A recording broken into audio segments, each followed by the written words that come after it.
I was up early this morning and my heart was beating so fast because I get a chance to be able to sit down with, I think, one of the most iconic people in the beauty industry.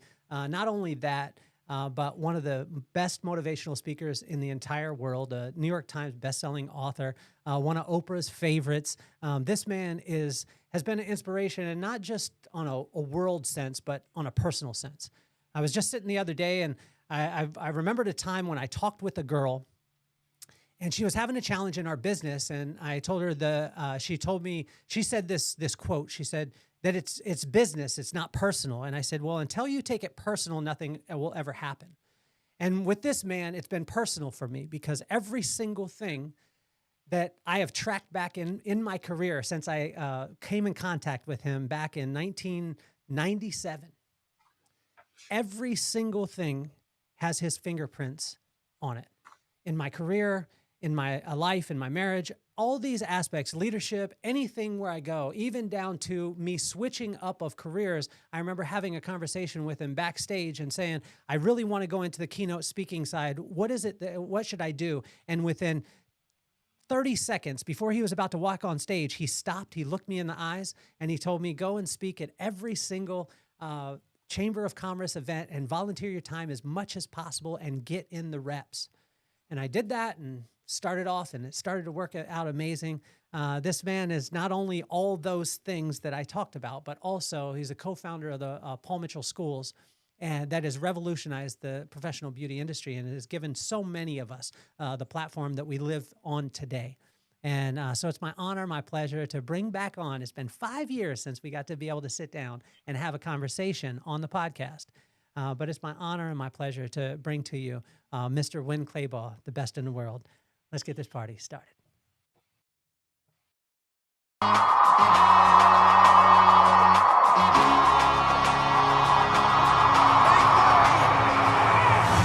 more on my mind. I got to shine, so every day I climb. Work in the morning, work in the evening. We's achieving, cause we believing.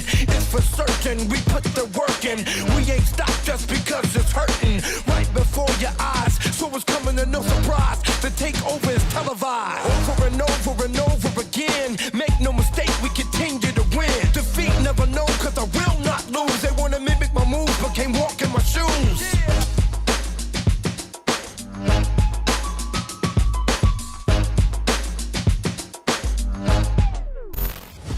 Betty White, Magic Johnson, Larry King, dog grooming, and a 13-year-old daughter. How do all those connect? Well, first of all, thanks for having me on. You know, you mentioned that I'm iconic in the beauty industry, but I'm not a hairdresser. I've never been a hairdresser. I did comb my hair getting ready for your podcast today. I see that you did not comb your hair before this day. So Let me check and see if I've got a hat. So you can it'll make it okay. I could do this one. I could put this one on and make sure that I cover up some of this stuff. But well, to answer the question, yeah, I've had the chance to work with pretty iconic celebrities, and I'll tell you right now, my relationship with people like Magic Johnson and Dolly Parton and Betty White, those were all based on philanthropy. So it's not like I was calling Dolly Parton asking to get front row tickets to her concert. In fact, it's so funny that I was with Dolly Parton, and then the very next night, so there I am side by side working with her, raising money, and then the very next night I'm at the Hollywood Bowl for her concert, and I'm on the back row. I'm like, she's this big on the stage, and I'm like, wait a minute, I should have been on that front row. You know, Dolly, it's me. Don't you know? Remember me, right? But no, but so my connection with them is to raise money, raise awareness. Dolly Parton has Imagination Library. Betty White was the president for Morris Animal Foundation for health and wellness on all companion animals. And people are always asking me, gosh, you know, how did you get to those iconic people? I mean, my gosh, Betty White, did you call their manager? I'm like, no, the manager's job is to say what? To say, no, Miss Parton is not available. How did you get to Dolly Parton and Betty White? I said, I called their hairdresser. Right? Hairdressers rule the world. They have a connection to anybody and everybody. Call the hairdresser. Yeah, I just saw Dolly. I'll call. In fact, Dolly then ended up sending her two nieces to my school, one to learn hair and the other one to learn makeup, so that they could tour with her on her bus when she was doing her concert tours. So wonderful ladies, and the beauty industry. To answer your question, the beauty industry, not a hairdresser, but the beauty industry has brought me just so many opportunities. The beauty industry has never said no to me, has Mm. never said, well, no, you don't have the license. So no, we can't think about you for this opportunity. So life is sweet. So when you told me one time that you had taken a concerted effort and you went and spoke outside the industry because you wanted to be able to accomplish that, and you did it for some of the most iconic brands out there, and but it led you back to where you feel the most appreciated. You felt that. I mean, talk to me about that part of it.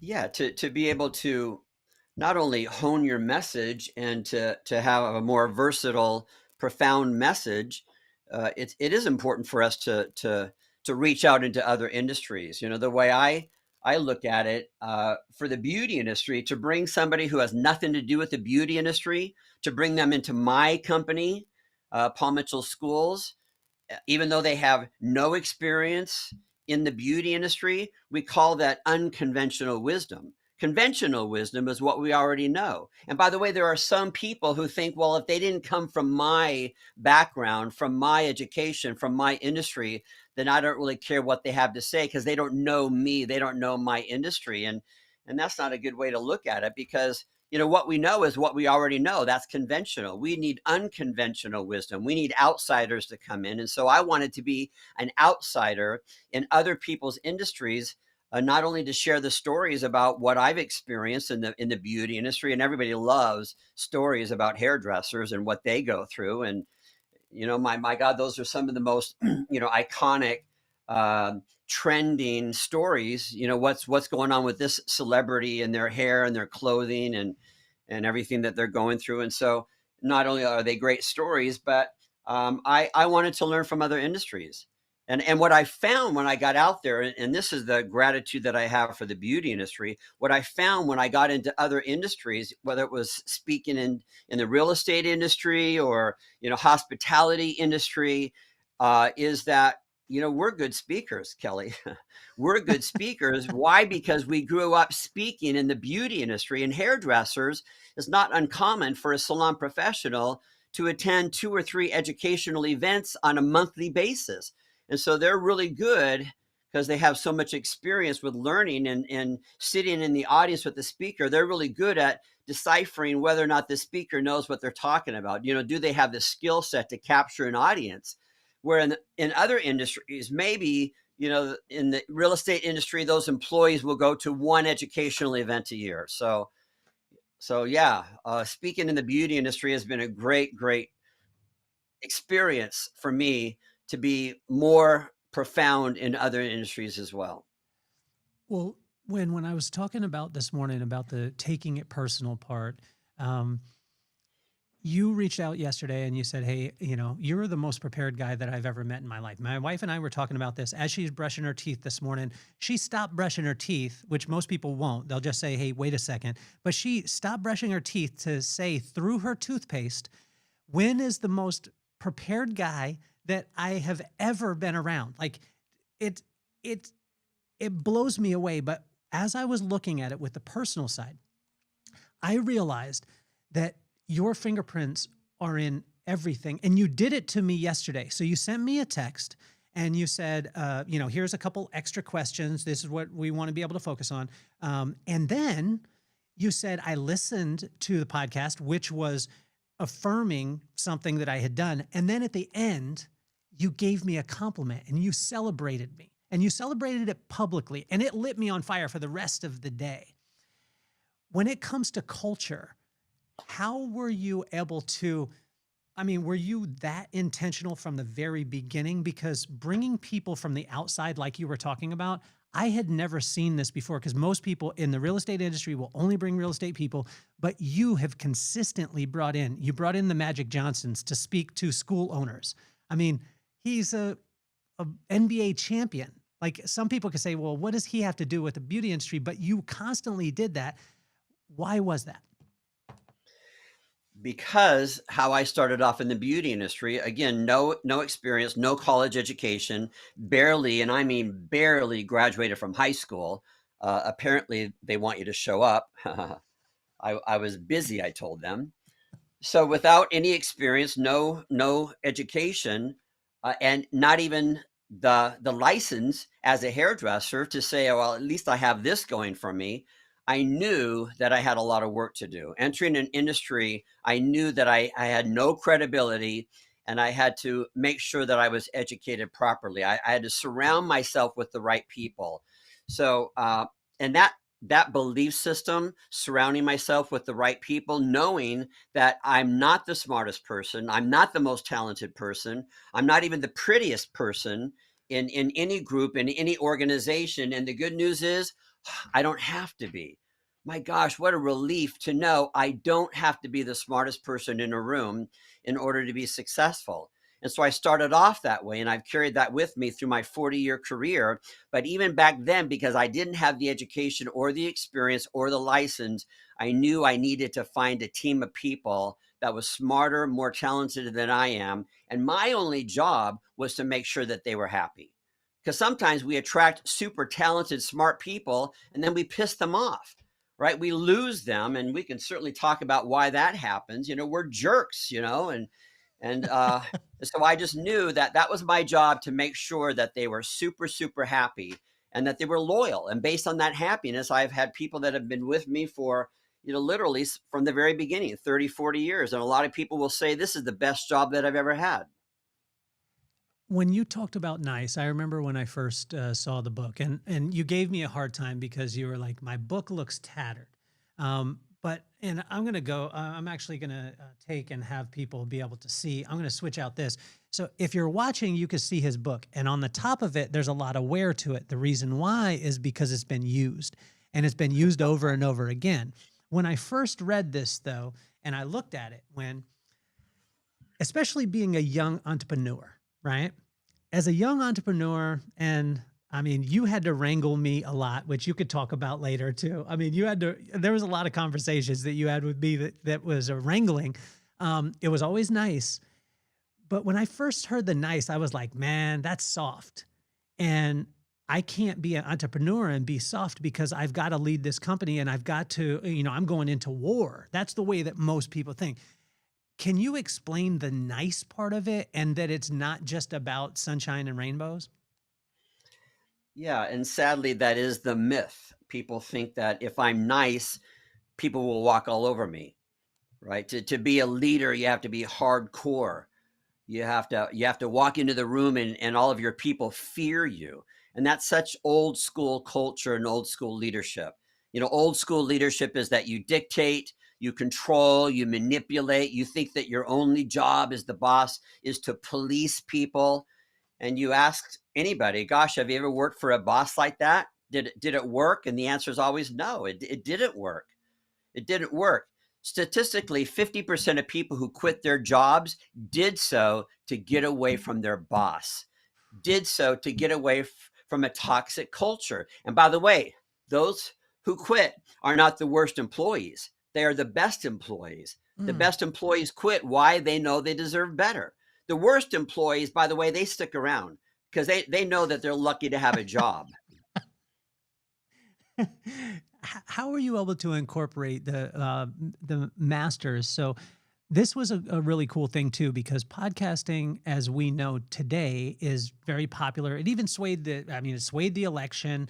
I mean, I would say people could argue that it made the election happen. It put a president in the White House.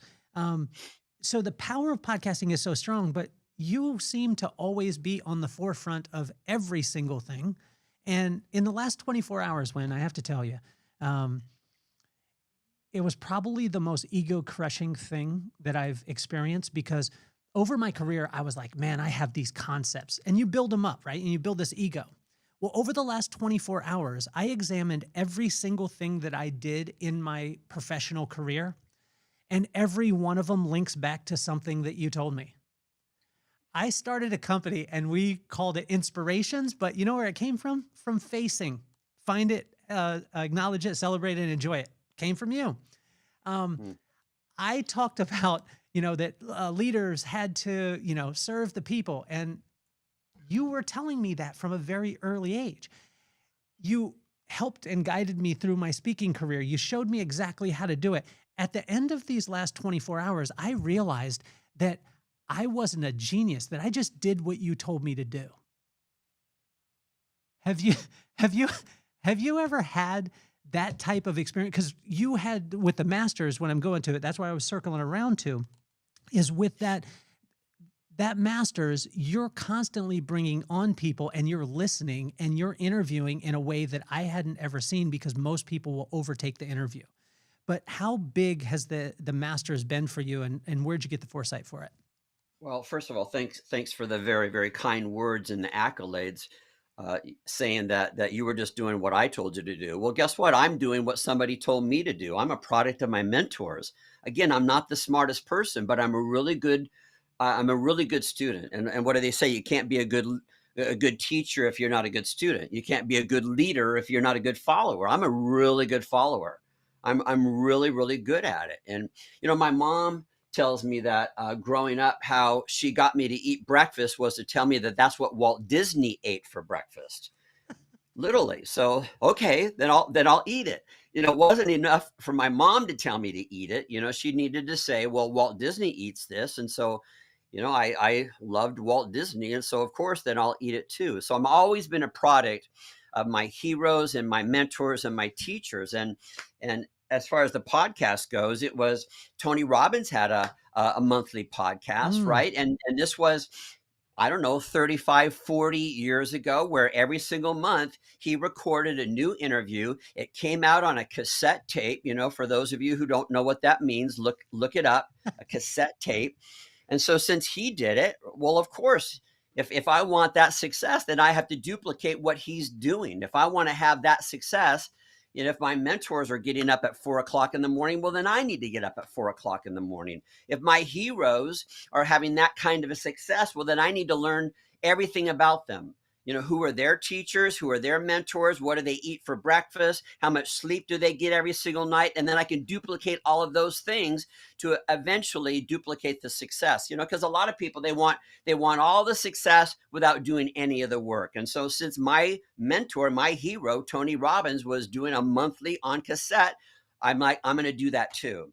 And so I did my first cassette release 35 years ago. It was, literally, it was a cassette tape, and I recorded that. The first person that I interviewed was Vidal Sassoon, because I thought, if Vidal Sassoon says yes to me, who's ever going to say no? And it Wow. was true, because I would come to people like you and other famous people in the beauty industry and outside the beauty industry, and I'm like, well, I interviewed Vidal Sassoon. Do you want to be on that list along with Vidal Sassoon? Nobody's ever said no. And it's been a great way, because first of all, I'm not a big reader. I wrote a book, but I don't read. And how I've always gained my information is by asking questions of my mentors. And I just turned that into a career. So to have the excuse to call somebody, because I wanted to connect with them. They were my hero. I studied them. I followed them. To have a reason, an excuse to call them and say, hey, I have this podcast series. I would love to interview you. And by the way, I interviewed Vidal Sassoon as well. They said yes. And now I'm that private audience, and I'm recording their answers, and I get to put that answer on a cassette tape and mail it out to subscribers that I had all over the world. It was the best career advice ever from Tony Robbins. Can you tell, like, if you're listening, you can't see this, but what I'm doing, if you're on Apple, you won't see it, but if you're on Spotify or YouTube, you will. And I'm gonna do this thing, and this thing changed my life. Now, what I'm doing is I'm taking my hand and I'm placing it flat across for the people just listening, and then I'm pointing all my fingers out towards away from my body, and then I'm simply taking my elbow and extending it. And when you were at a seminar, I was in the audience, and I always love being in your audiences. And you did that, and it was almost like you drew the audience in with no words. You started doing that and you said, this will change your life. And I was like, there's no way that's going to change my life. Cause I was thinking, is my arms going to look better? What is going to happen? And you just did that. And then you paused and you let the audience come to you. And then you punched them while they were open. Can you break this down for me? Yeah, because so let's say that in that seminar, let's say that I was 45 minutes into my seminar, and I would ask the audience, how many of you feel better about yourself in the last 45 minutes? And hopefully every hand goes up. And if they don't, I'm like, just humor me, pretend like something good is happening right now. So we just had 45 minutes with each other, me sharing my ideas, my stories, my experience, and my belief system with you. And somehow in 45 minutes, you now feel better about yourself. Could you imagine if you had this type of a conversation on a daily basis? If every single day you allowed the voices of your teachers and your heroes and your mentors, and you did that every single day. Well, when would you do that? In your driving time, in your commute time. And ask the audience, how much time you spending in your car every day? Oh, I'm spending 30 minutes. I'm spending an hour. Can you imagine if you stopped listening to music? Now, I love music. I'm a musician myself. I listen to music at home. It's the first thing that I do when I get up in the morning is to put on music. But in my car, if I devote my commute time to listening to the voices of my mentors, well, then how much better could my day be? And so this movement was teaching them to pop in that cassette tape. Just put in that, you turn the ignition to your car and you pop in that cassette tape. So that's what that meant. And again, go look up what a cassette tape is. Let's go back to the giving back, right? Because the power of giving back, this is something that I think people wait, right? And this is an age-old proverb. The guy says, hey, I will give once I get to this point. And the wise old, the wise old man says, no, if you give now, then you'll have what you can be able to give even more later. I'm killing the proverb in this.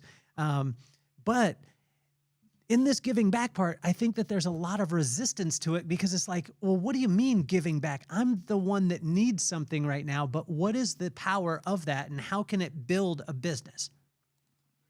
Great question. And great topic too, one that I'm very, very passionate about. And let's also say that giving back isn't always about writing a check. Yes, every organization needs your money. There's not a nonprofit on the planet that does not need more money, but they also need your time. They need your talents. They need your skill set. My gosh, if you're an accountant, you're a bookkeeper, you better believe every nonprofit, look at it this way. A successful for-profit business needs to have proper systems in accounting, in HR, in marketing, right? In negotiating their next lease, right? In hiring practices. That's a successful for-profit business. Well, doesn't a nonprofit business need those exact same systems in place? A nonprofit business, for them to be able to raise more money, to be able to do more good works to serve their community, well, they need donations, and that means they need a good marketing team. They also need a good HR team. They also need somebody to help them with their bookkeeping.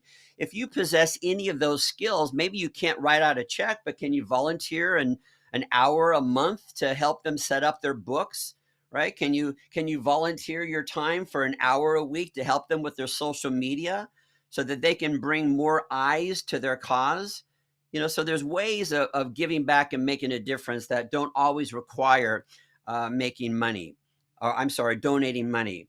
And I don't know where I learned it from. Maybe it was from my parents in my upbringing, or through my church or through my community. But I had that in me from day one. If you're day one in business, this is also the day that you're going to start to make a difference in your community, because we're all consumers. We all consume. We consume air. We consume water. We consume trees. We consume oxygen, right? Well, we have to be contributors as well, because anybody who's in business, you're consuming paychecks of your customers. You're consuming paychecks of your customers. Well, let's be contributors then. And there's all kinds of studies and statistics that will back this up of why it's such a good idea to be involved in nonprofit organizations and charitable causes within your communities. Statistics that will back up that you'll attract a better employee, better longevity and loyalty of that better employee. Your customers are more loyal to you when they find out that you're also involved in good causes to make a difference in your community. So those are all statistics that will back up the reason why to do that. But how about just to be a really good human being, to be a contributor as well as a consumer. And, I used to catch myself saying, when I get my life together, then I'll do volunteer work. And it wasn't until I started doing volunteer work that I felt like my life started to come together. Because, it's the thinking about your own problems so much. How am I going to make payroll? How am I going to fix this problem? It's the thinking about your own problems so much that can sometimes keep you stuck in them. But when you step outside of your own drama, and by the way, this is the law of the universe, what goes around comes around, cause and effect, law of attraction, whatever you want to call it, right? What goes around comes around. When you step outside of your own drama and you do for other people, all of a sudden you have a healthier perspective on what's going on in your own life. And by the way, giving back doesn't mean that we attend one black tie fundraising cocktail party. Yeah, these organizations need your money. But, and that's what you did in December. You went to that black tie party. But what did you do in January? And how about that soup kitchen in February? And how about that dog rescue place in March? And how about that walkathon in April? And how about Mental Health Awareness Month in May? Meaning, when your organization, whether that's 2 people that work in your company, or maybe that's thousands of people, you move that organization into a world of philanthropy and giving back and purpose. Oh my gosh, purpose. People want to show up to work, not just for the paycheck only. Yes, that's important to them. But yeah, I'm here to make money. I'm here to pay the bills, but I also have a purpose here. Did you know that we're saving our planet? That's what we do when we come to work every single day. That creates loyalty, both on employee side as well as customers. I think everything about conversations with you is humbling, because even in sitting here and listening to this and listening to you speak from your heart, because I know you. And so I know that, I know that what you're talking about, you actually apply. It's humbling to see that most of the philosophies that I've heard in my life, you actually add action to, you add traction to it, and it becomes real. What you were just talking about is it could be summed up in seed time and harvest, right? And as you plant seeds, what are some seeds that you planted, and maybe some specific things that you planted that had such a delayed harvest but once they came into play, there was no way that you could explain it away. And I'll give you an example, and I haven't told you this. There was a girl, okay, so in early 2000s, you probably wouldn't remember this, but there was a call that you allowed me to be on. I was working at the Mandalay Bay, and it was with all the school owners, and I can't remember exactly how many there were. I think it was 2000 or 2001. And you gave me you had a bunch of educators on the call, and you said, Kelly, you're allowed to speak for, I think it was like 30 seconds.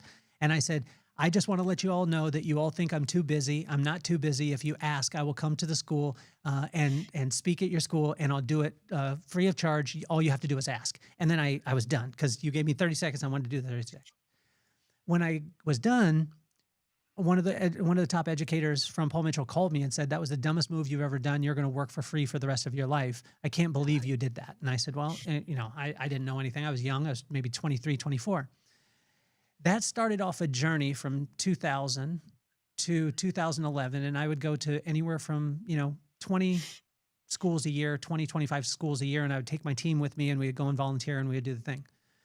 In 2011, you called me. I was at a gas station in Las Vegas, right off of Decatur. I remember the gas station. And I saw your phone call come through. And whenever your phone call comes through, I always make sure I answer. So I answered the call and you say, "Hey, Kelly, how you doing?" I said, "I'm doing amazing." You said, "I just want to let you know that we just chose 12 people to be able to come into the Paul Mitchell schools and actually be paid for their services through the Andrew Gomez Foundation. And you're one of the 12. And you probably didn't hear my explanation or my excitement as much through the phone, but I said, "Thank you so much." And then I got a phone. I was screaming to my wife. I was like, "Oh my gosh, this is so amazing." And then I had educators call me after and they said, "Oh my gosh, how do you get paid to go into the Paul Mitchell school?" And I said, "Well, okay, here's the plan. Start now, and in 11 years, after 20 schools a year, then you'll have the opportunity." And I had guys be like, "That's not what I asked you. I'm not going to do that for free." What's an example of you planting a seed with a delayed harvest that you saw come into fruition? Well, that's a great story.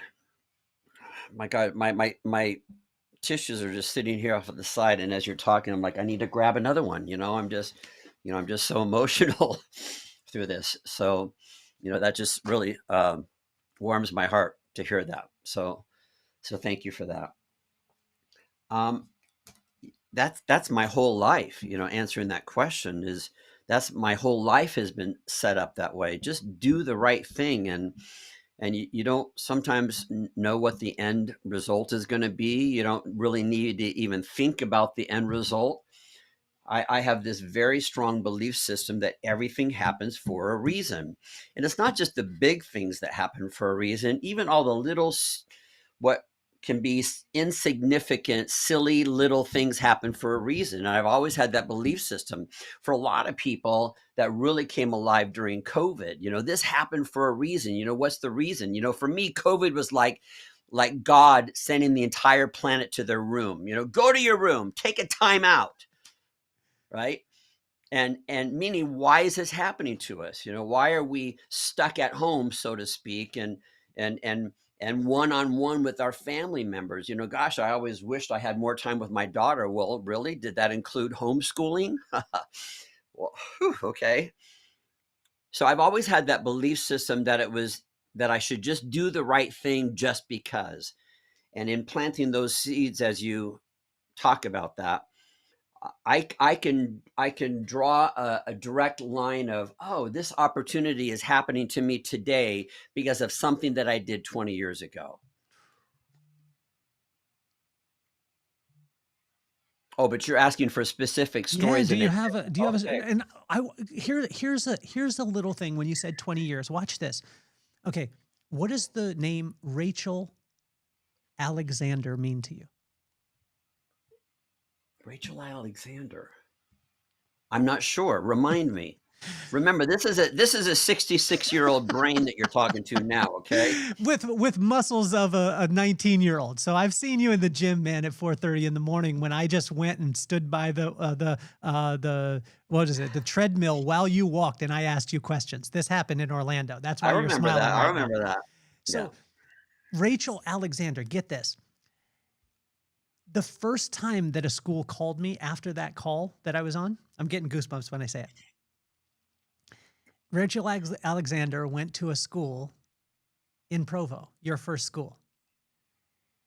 I volunteered and went and spoke. This year was my 50th birthday, May 23rd. I got a email for a request for a speaking engagement. Rachel Alexander, that graduated from your school 25 years later, was hired by a company 6 months ago. They told her that they were having a national conference, and she said the only speaker you need to go after is Kelly Cardenas. Wow. And that organization hired me not as a hairdresser, but in my new profession now. But that couldn't have happened. Number one, if you didn't give me the 30 seconds on the call. But number two, like you were saying, the giving back part. I wish that I would have known that I was planting this seed. I didn't know. What are some of the, maybe, do you have any specifics as far as you Absolutely. planting a seed and coming? Yeah. So for a number of years, I was speaking for Southwest Airlines, which is, the Love airline. And, back in the day, now, whether or not this is accurate, but I never let, the truth get in the way of making a good point. Back in the day, there was a time when Southwest Airlines was one of the only profitable airlines, back in the day.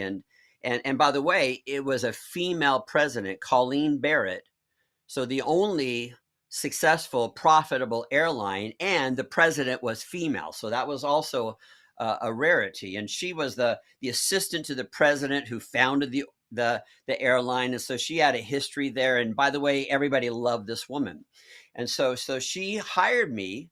All of a sudden, this phone call comes in. She's like, "I want you to come to Dallas. I want you to do a training for my internal team." And so her internal team represented leaders of the flight attendants, of the pilots, of the ground crew. So it was like all the different departments, and then she would bring them all together for these trainings. She's like, "I want you to come in and be a keynote speaker for that group." Okay.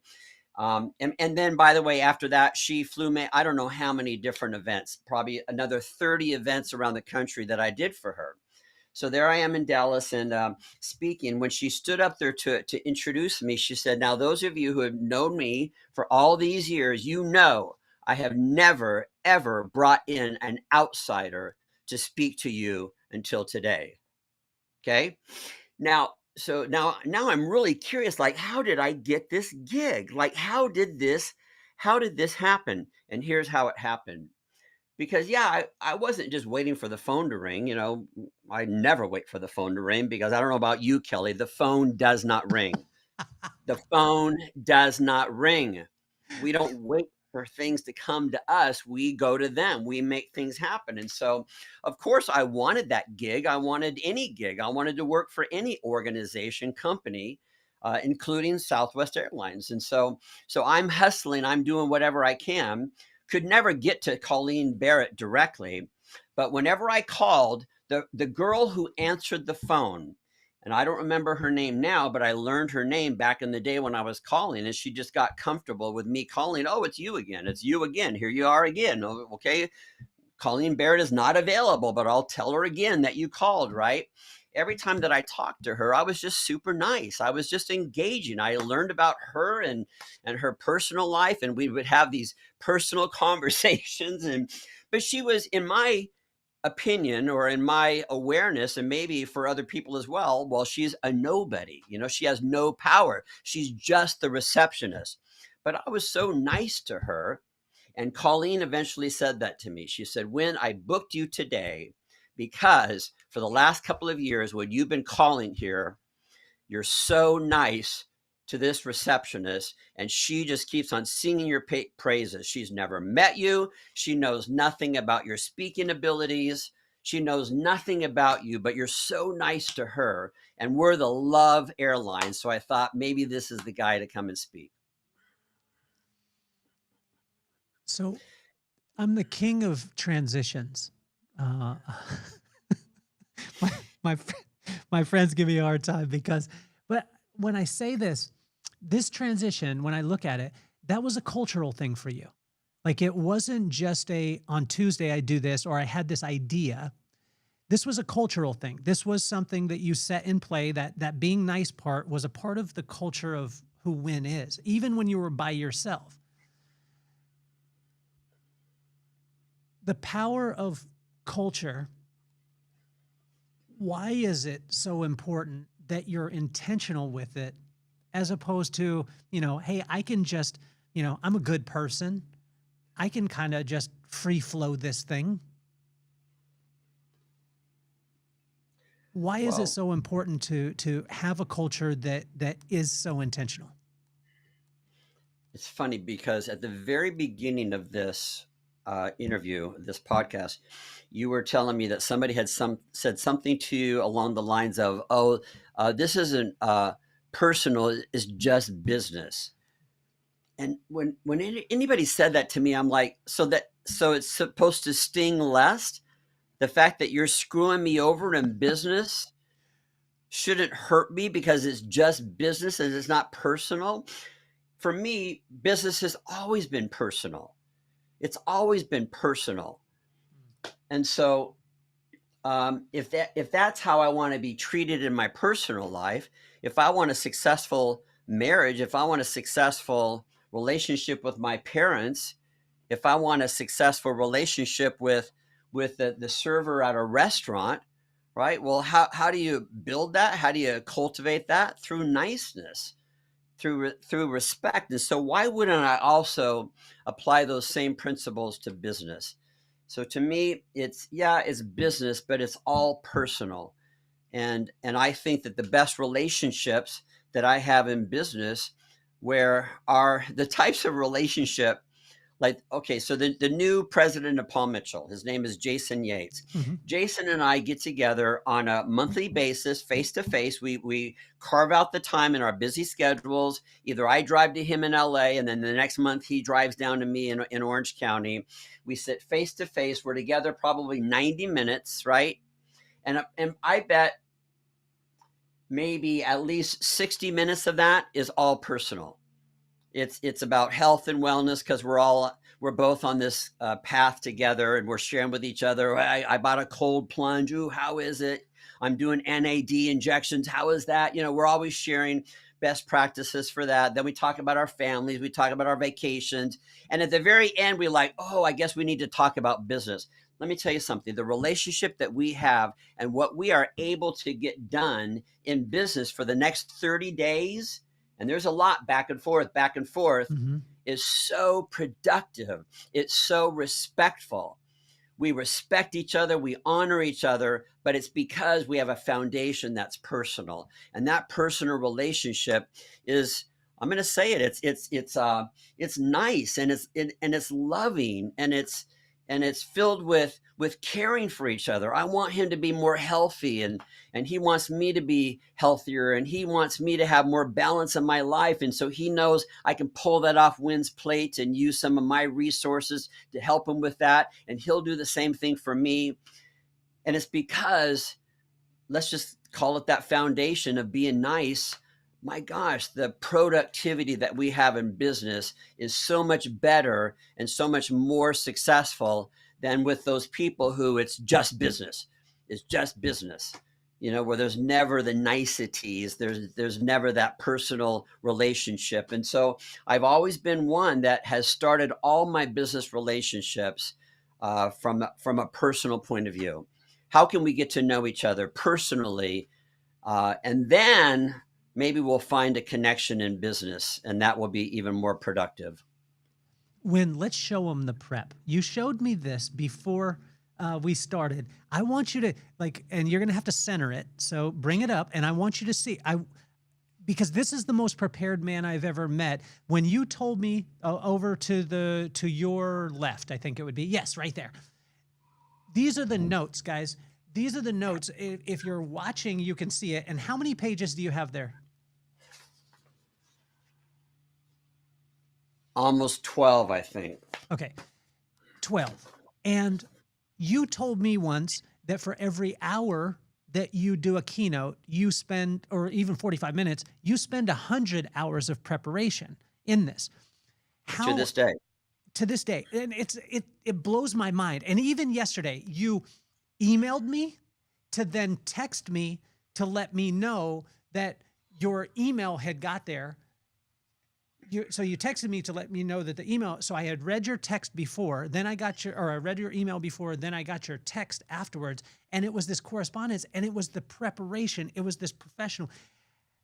Does a culture have to be like that? Or is there things that just naturally happen in an environment?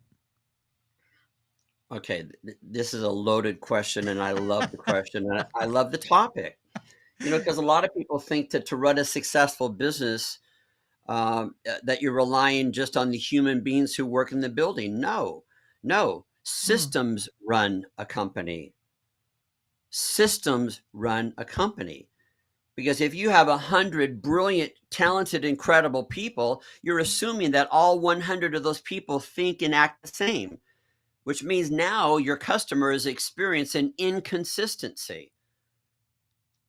Like Disney, what are there, 50,000 employees, they call them cast members that work for Disney, right? And if we were to talk about the culture at Disney and what we all experience as part of Disney, what do we experience? It's family oriented, it's magical, it's clean, it's safe, right? It's all those wonderful, wonderful feelings and experiences that we have with Disney. You think that Disney automatically found 50,000 people who already possess all the skills and knowledge and awareness to create an experience for their customers that has that consistency of being magical and clean and safe? And no, they have systems.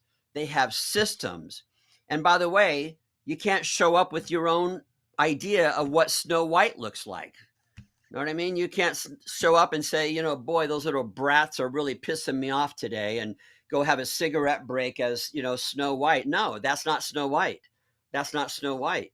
You can buy a hamburger at In-N-Out on the East Coast or on the West Coast. Guess what? It's the same hamburger.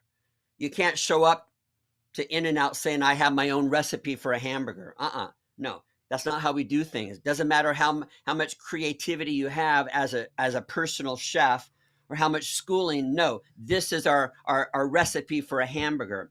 And so systems, every company, every successful company and business has to have the systems. This is how we do things around here. And then, of course, then you find the right people to help follow those systems. And then there's a lot of training that goes into that. And, again, that's a whole nother conversation that we have. And now I can't even remember what the question was. What was the question? Well, we were talking. You were right on cue, but there was one word that you didn't mention when you said, "This is the way we do things around here." You didn't use one word that you told me would be the killer of most cultures, which was always. Like, and do it in the past tense, right? We've always done it this way, therefore, but I love the way that you set it up, because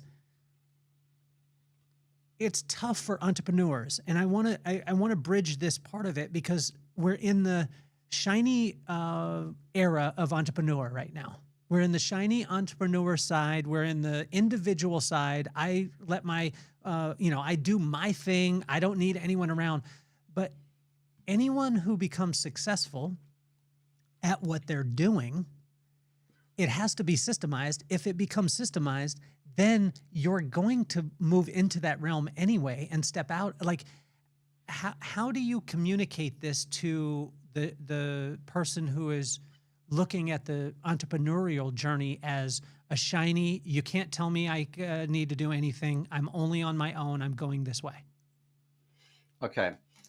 And by the way, I'm as you're talking, I'm over here writing even more notes. I saw it. on top of my already 12 pages of notes. Okay. So the original question before I got sidetracked here was because you mentioned that I put in 100 hours of preparation for an hour-long program. Even though, again, I've been doing this, speaking in front of audiences for 30 years, I still put in that type of preparation. So of course, I've got a foundation. You can ask me, hey, when you spoke at this event back in 2011, what did you speak about? I can pull it up because I kept really good notes. Oh, this is what I covered back then. So I've got the template, I've got the preparation. But if you said you're speaking, next month, and here's your topic, well, I know that topic. I'm still going to put in the 100 hours of preparation for that 1 hour presentation. And I think that's a lot of people. They're expecting that they're just going to have the success if they just wing it. So again, they want all the accolades, they want all the success, they want all the rewards, but they're not doing the work. And a lot of the work that we do as leaders, as teachers, as mentors, as heroes, as entrepreneurs, a lot of the work that we're doing is behind the scenes. It's behind the scenes to be able to set the stage and to be able to our people. We don't have it all figured out, but my gosh, we're still hustling. And I love that word hustle. I love the word discipline. The two words that people just hate. They I don't like discipline. No, we love that word. And here's the reason why. And so I think that we have to put in the work and put in the time and put in the preparation. Even if we've already been doing this for 30, 40 years, we still have to put in the work, because why? We're prepared for anything. My daughter, one of her, and here I'm off on another tangent, so hopefully I'll come back around. And I did write some notes. My daughter, one of her required summer readings is the book, The Last Lecture. Okay, you've heard of it? They get the guy who finds out he has a cancer, and unfortunately he dies within 5 months. Very tragic. And so he's preparing this last lecture, and I think there's a video of his last lecture, but there's also a book. And so my daughter is required reading. She's 13, and so of course she and I sit down every single day during the summer. We're reading this book together, and she has to annotate it, so we have to talk about the book. Excuse me. A chapter we just read a couple of nights ago, I can't remember. Excuse me. I can't remember what he called it. Something about being thrown into the den of wolves or whatever. So he's like, to be thrown to the wolves, he's like, I want to be prepared for that. How do you be optimistic? Is to prepare for the worst. Every single day, you're preparing for the worst. And he says, when you go camping, if you're going camping by yourself, you're going to prepare for everything. You're going to have a tent. You're going to have a poncho in case it rains. There's no rain on the forecast, but you're going to bring one anyway. You're going to prepare for the worst of everything, so that when you get out there and everything comes at you, and in business, boy, it all just comes at us, stuff that we didn't think about or prepare for, but we're ready for it. We're ready for it. Why? So that we can still show up at our best. We prepared for this. We're okay. No, this is just a bump in the road. It's not going to bury us. We're okay with this. I prepare for anything and everything. I have 20 openings to get the audience excited, right? Not just one, because if that one doesn't work, I got 19 more to pull out of because you don't like me yet. I'm in front of 1,000 people who don't know me. They don't like me. They're pissed off that they have to be there, and I got to win them over in 2 minutes, right? Otherwise, they're not going to hear a word that I have to say. My first opening didn't work. I got 19 more. I'm ready to go, right? I got to wrap this thing up. I got to make sure that you're hugging, that you're crying, that you're laughing, that you're engaged, right? That you're meeting the neighbors next to you. And I got 100 ways on how to make that happen. If the first two failed, I prepare for a podcast, for a presentation, for a team training, for a coaching call. I'm prepared and I'm ready. This also applies to systems. And I think your question is, how do you deliver this information? There's two qualities of a system. The first quality of a system is it's written down. It's written down. If it's not written down, you don't have a system. Meaning, if you haven't written it down, this is how we do things around here. If it's not written down, you can't hold your people responsible and accountable for what's not written down. Something as simple as how you answer the phone. And I'll give you the phone number of my 100 schools. I can guarantee you every school answers the phone the exact same way. Right? Because if I just leave it up to them to answer the phone however they want to, well, if that person who answers the phone is having a really good day, they're going to say, hey, it's a great day at Paul Mitchell School. This is so-and-so. How may I assist you? But what if they're having a really bad day? It's a screwed up day around here. What do you want? Right? No. On their worst day, they're all going to answer the phone the exact same way. It's scripted. It's written down. So the first quality, everything has to be written down. This is how we handle a complaining customer. This is how we handle payroll. This is how we keep our facility clean. Everything is written down. But the second quality of a system is repetition. Repetition of the system. And how we call it is sit, sit, sit. And so you'll hear my team members saying, like in the middle of a team training, they're like, a conversation's going on, and all of a sudden they're debating back and forth, and somebody's like, sit, sit, sit. And what that means is you ask people, how many of you have ever trained a dog? How many times do you have to say sit, sit, sit, sit? It's not just one time, it's over and over and over repetition. Same thing applies to our team members. This is how you handle a complaining customer. Sit, sit, sit. This is how we offer impeccable customer service. Sit, sit, sit. It's repetition over and over and over again. How do you keep those? And this is the magic that I've seen and I've watched over. I mean, I've been in the professional beauty industry for 30 years and I watched it happen. So I've seen systems before, but and I see them, especially nowadays. I think there's so much low-lying fruit. We just went to Disney. My son and I, we went last summer, and we asked a question to the concierge. And number one, she didn't make eye contact with us. Number two, she wasn't really nice, and she didn't address my son at all. And I walked out and I said, you know, son, the two unfair advantages that you'll have, like what'll create unfair advantages in your life is two things. And he said, what, Dad? And I said, make eye contact and smile. If you do those two things, you'll be successful in anything that you do. That was an example to him. That was a system that a person, you know, number one, wasn't following. It wasn't alive. But the magic that I've watched with you, Winn, and I want to compliment you on this. I want to speak life to you. All of the systems that I've seen in play have always had life. What's the difference between a system that's dead and a system that has life, like you've been able to create in the Paul Mitchell schools? It's incredible how many wonderful ideas that we have and that other organizations have that just kind of go by the wayside. Like, gosh, remember that training that we had and that conversation that we used to have all the time, and the system that we had, that we always smile and make eye contact with every single customer. You know, we need to talk about that all the time. I can guarantee you, so I've been in business 40 plus years. I can guarantee you my people are still discussing the same things in staff trainings and in staff huddles that we were discussing 40 years ago. Meaning you never graduate from this stuff. You never graduate. It's an ongoing conversation.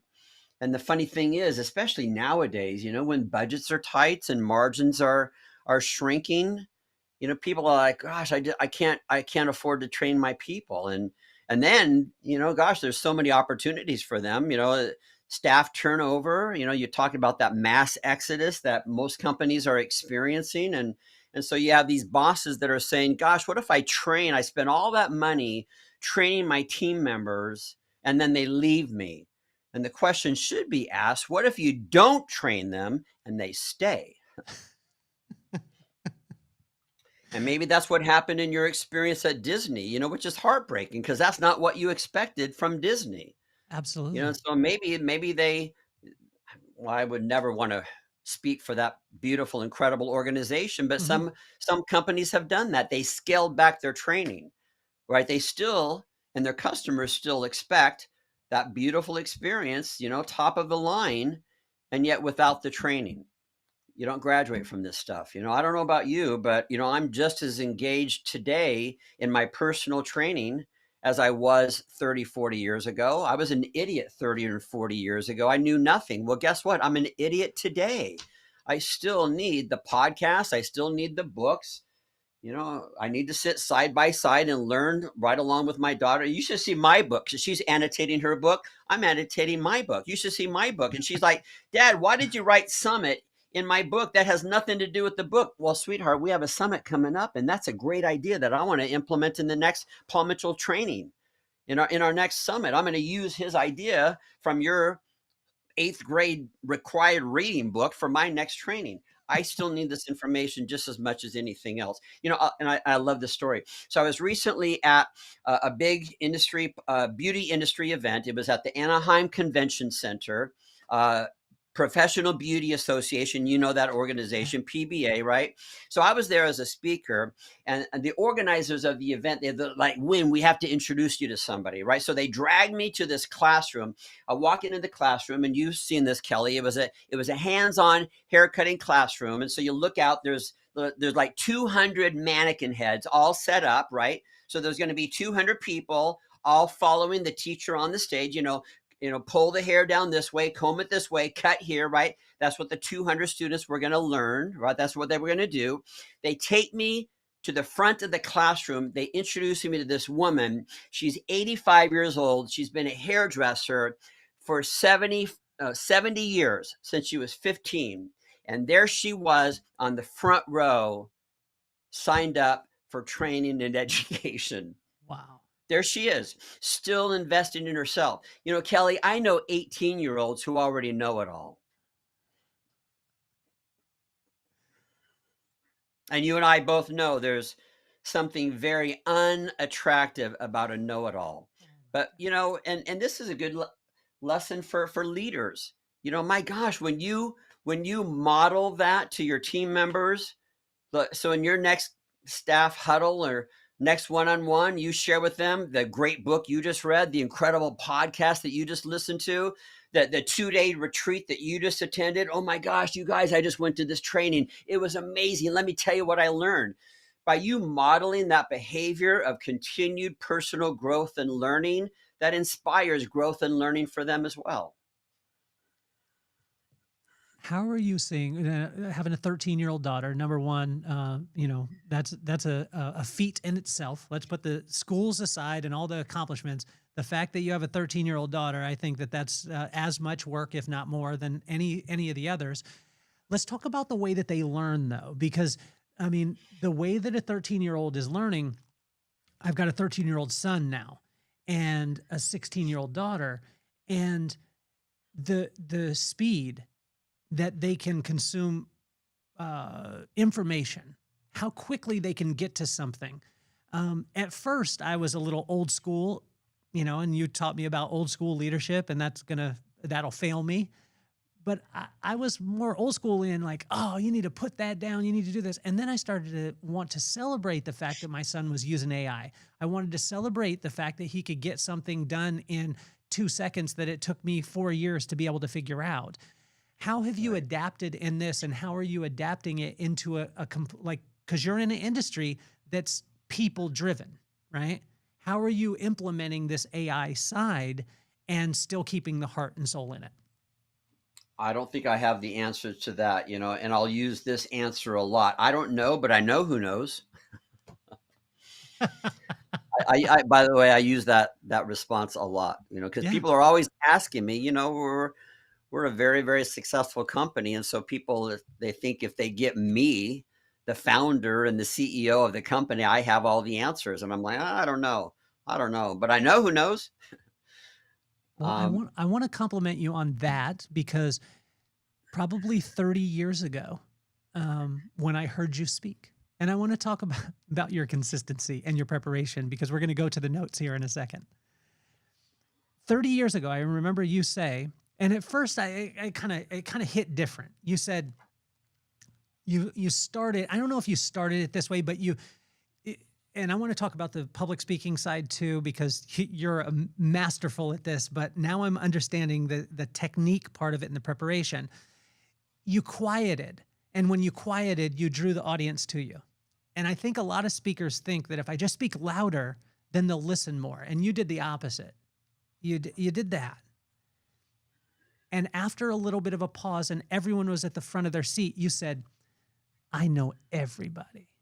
And I was like, man, that is a pompous stuff and you followed it, and I'm going to paraphrase, but you followed it with, if I don't know the answer, I know someone who does, and I will get a hold of them and find out the answer.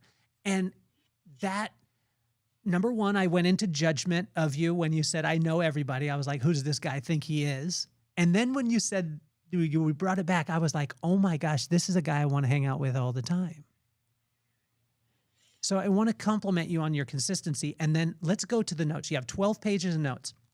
What I'd like you to do right now, and I've never asked you to do this before, I want you to just shuffle them real quick, because I want you guys to understand how preparation is. So just shuffle them around a little bit. Okay. A top to bottom, in between, because I'm sure that they're numbered and they're in sequence too, when as prepared as you are. And I want you to reach into the center after you shuffled them, and I want you to pull one out, and then I want you to drop a bomb of preparation on us. Huh. Okay, so on this page, there are two topics that I shared with you. So these weren't, because you did provide me with topics. So your audience needs to know you're prepared as well, Kelly. You know what you're doing. So you got me prepared as well, and then of course then I take over. Imagine that. So the two topics on this page that I shuffled through and pulled out, one is again about being a dad to a 13-year-old girl, and the other topic that's on this page is about my sobriety. So those are the two topics. How many years? It'll be 23 years in November. How has that connected you to people? Because most of the time people stand on a hill and then they speak down into the valley telling everyone that they need to climb. But you're one of the only speakers that I've ever seen that goes into the valley with the people. That's what gives people hope, because I think any oh God, I love this message. And this isn't mine. I learned this from other people, other teachers. The best thing that we have to sell as leaders, as mentors, as teachers, as entrepreneurs, the best thing that we can sell is hope. Hope that works in the world of business, that works in the world of philanthropy, that works in the world of religion, of charity, of family, of anything. When we are a beacon of selling hope to other people, there can be people who are down and out in every way. But if there's a small glimmer of hope, all of a sudden they have a chance. And so I've always felt like to be a really good leader means that I have to have that. I have to build trust. Okay. Now, I know I'm going off on a tangent, but I swear to God, you go on any tangents you want, Winn. Anything. Okay. So I have people who have been working with me for 30, 40 years. So you would think after 30, 40 years, of course they trust me. And I think that they do, and I believe that they do. But think about trust in the last several years, how divided we are politically, how divided we are culturally, right? Fake news. Are people less trusting nowadays than they were 5 years ago? You better believe they are. And they're less trusting of anybody and everybody, including us, right? Including bosses that have been good to them for 30, 40 years. They are just systematically less trusting than they were years ago. To build trust, there are 3 stages. Number one, the first one, we have to be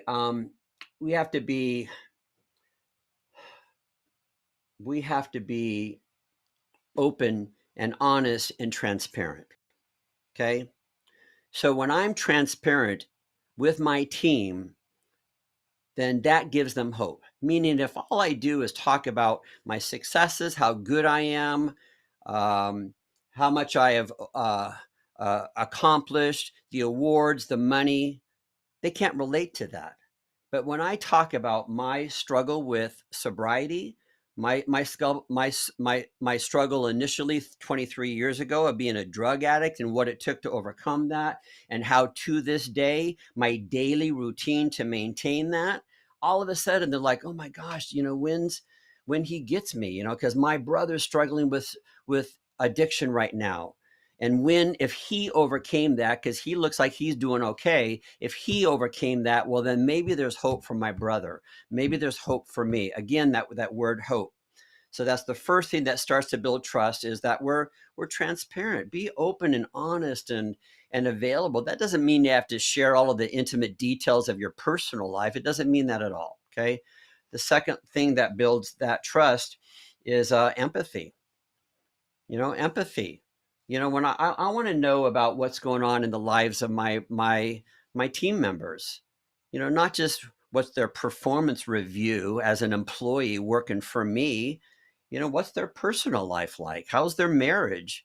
And I'm not digging deep, but I want to be available for all of that. If they're struggling, I have loyal team members, and sometimes you forget about these stories, but I've heard them say to other team members, well, when I was struggling 30 years ago, Winn was the first person that stepped in.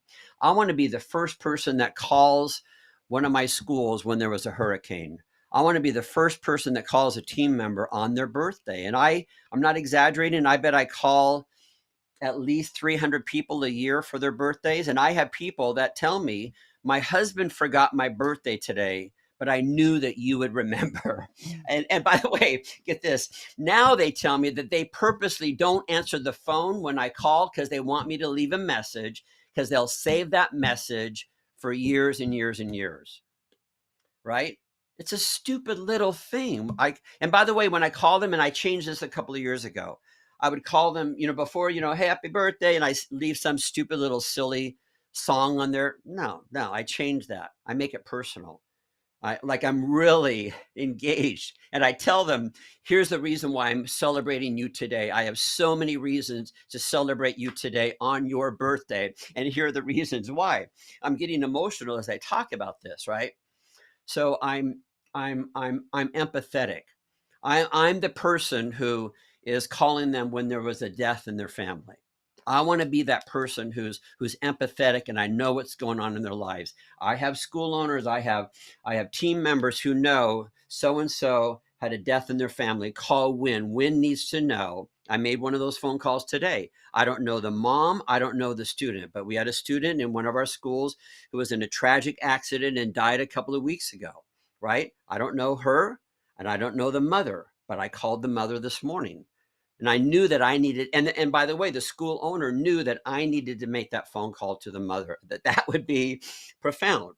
So that's the second step for building trust. And the third one is consistency. I'm consistent. I said I was going to start a podcast 35 years ago and put out a monthly issue. I'm still doing it.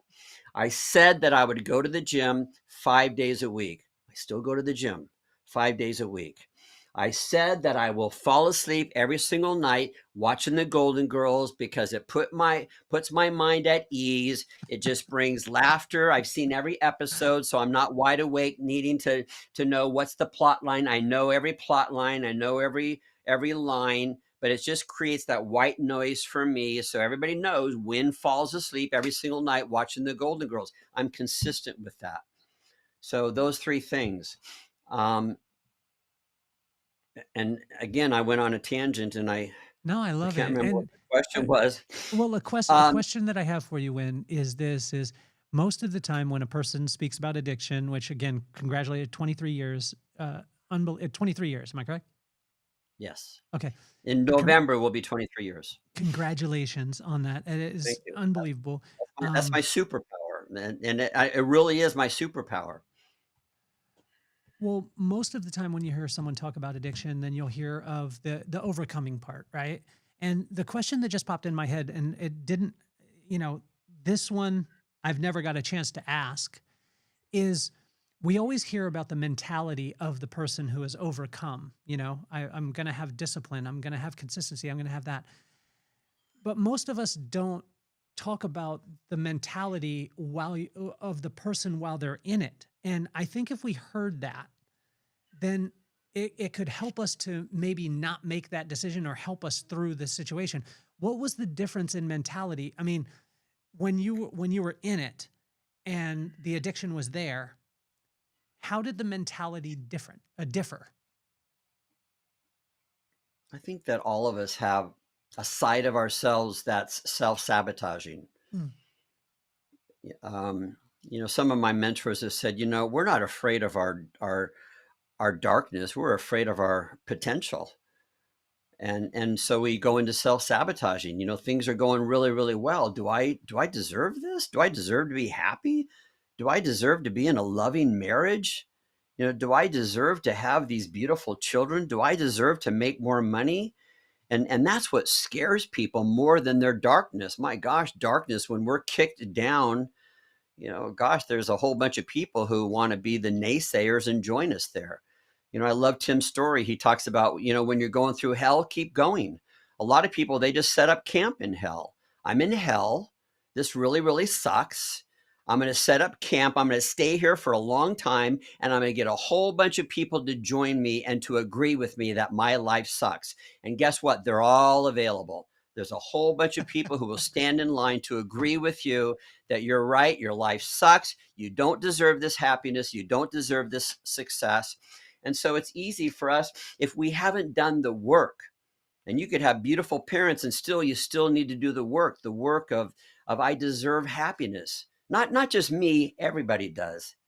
We all deserve it, but we all individually have to do the work. And without doing that work, and I've done it for many years, I still continue to do it. I've got a therapist, right? I'm still doing my reading and my podcast. I'm still doing the personal work. Without doing that personal work, we can slip into that self-sabotage that I don't deserve all of this. And so, and maybe that was my mindset.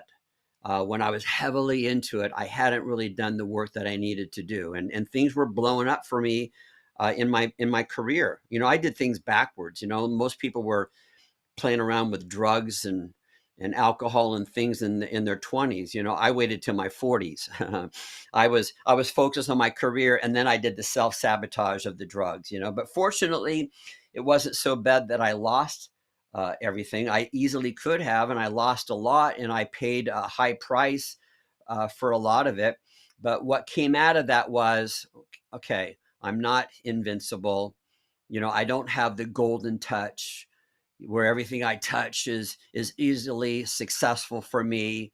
When you're nobody special, you got to do the work. You got to do the work. And that's what when I came out of that, I was like this, I was like a little kid, like discovering things for the first time, like everything from relationships to love and joy and laughter and a new song and a new band and a new theme park to go. Like everything was brand new. Everything was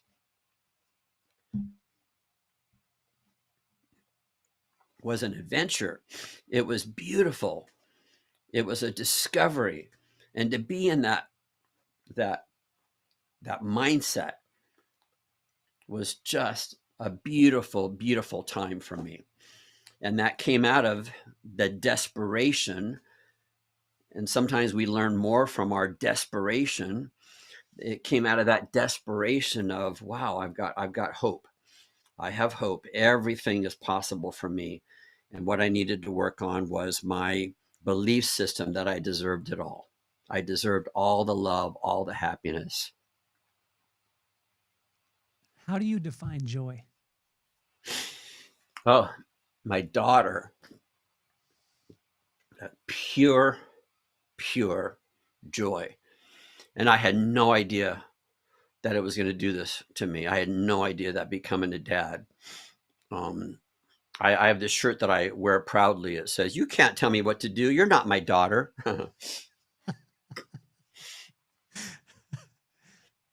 It's pure joy. Just knowing that I get to be with her is just pure joy. How about being the dad? Like, how about being the dad? Because I think that, and I've never thought about it this way, but you have this beautiful dance between system and humanity. And throughout my career, I've got a chance to be around a lot of different people, and I've got a chance to be able to interview some amazing people. But the way that you masterfully dance, that like your life is those two things. There's very there's very strict structure. There's consistency. There's system. But then there's this dancing partner of life that is constantly moving and flowing. With being a dad, how do you manage that dance? She comes above everything. Now, I'm lucky as a dad, because some people say, "Oh my God, you're the father of the year." I'm like, no, I'm not. I'm later in life. I'm 66 and she's 13. Okay. For me, the parents of the year are those who are in their 20s and their 30s. They're still going to school. They're working 5 jobs. They're raising 13 kids. My God, how do you do it? I can hire help if I need it. I can hire people to clean my home or to take care of things so that I do have the time to take my daughter to horse riding 3 days a week and to junior lifeguard, during the summer every morning, and to math tutor. Like I can do all of those things. I have the freedom to do all of that. I also have a team of people that if I had a major meeting set up for this afternoon, Kelly, and if I called them and canceled 5 minutes before, they would all go, "Good for you, Winn. Good for you. We are fine. We've got this." I built all of that. And so I get to be available for my daughter on a regular basis, on a full-time basis, if that's what I choose. A lot of people don't have that luxury, or that don't have that freedom. And whenever in my podcast, I don't know if you do this, whenever I'm interviewing a successful woman, I always ask the question, can you have it all? Because I think that pressure is more on women than it is on men. On women, you got to look the part, you got to be healthy, you have to wear the stilettos, you have to be a wonderful mom, you also have to balance that with your career, you have to do all of those things. And so the question is, can you have it all? And usually the response that I get from them is, yes, you can have it all, but maybe not all at the same time.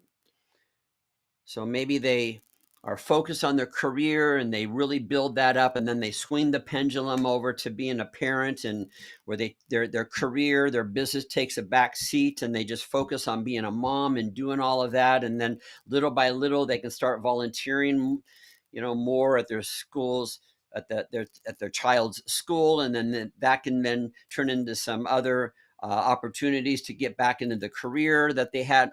Anyway, it's a lot. I just feel like at this stage of my life, what's best for me is to focus on being a really good dad. And guess what? You better believe it's made me a much better boss and leader and entrepreneur because of what I've learned about being a wonderful dad. Things as simple as being present. Because we're not always present as bosses, right? We're not always, well, guess what? You learn that from your kid. And I remember my daughter was 4 years old, and she said to me, "Daddy, you love your phone more than you love me."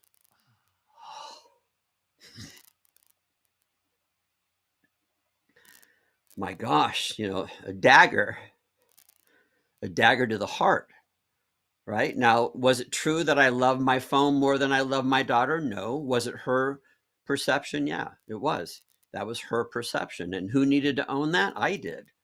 Now I could have looked at that like, well, this is a learning opportunity. Sweetheart, this house doesn't pay for itself, and daddy's got to work really hard, and one day you're going to have to learn. Did she care about any of that? No, she didn't care. And sometimes our team members don't care either. They don't need another lecture on how to serve that customer better, right? They just need you to be present. Just put that away. Just listen to me. Be as my boss, as my leader, as my mentor. Can you just be present with me right now? Can you just listen to me on a different level rather than what did my last employee evaluation show?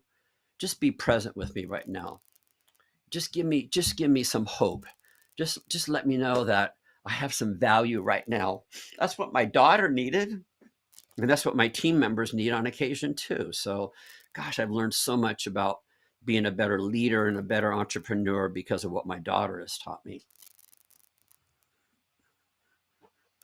I always think in my head when I'm going to ask you a question, but I want to do a precursor to it because people will a lot of times ask, if you were to do it all over again, what would you do different? It's not the question. Because for me, and I'm sure that you feel this way, everything that went on led you to this moment, and this moment is beautiful right now. And if you took away any of those things, you wouldn't be in this scenario. But I did, Including my addiction, including all kinds of things. Absolutely. You're right on track.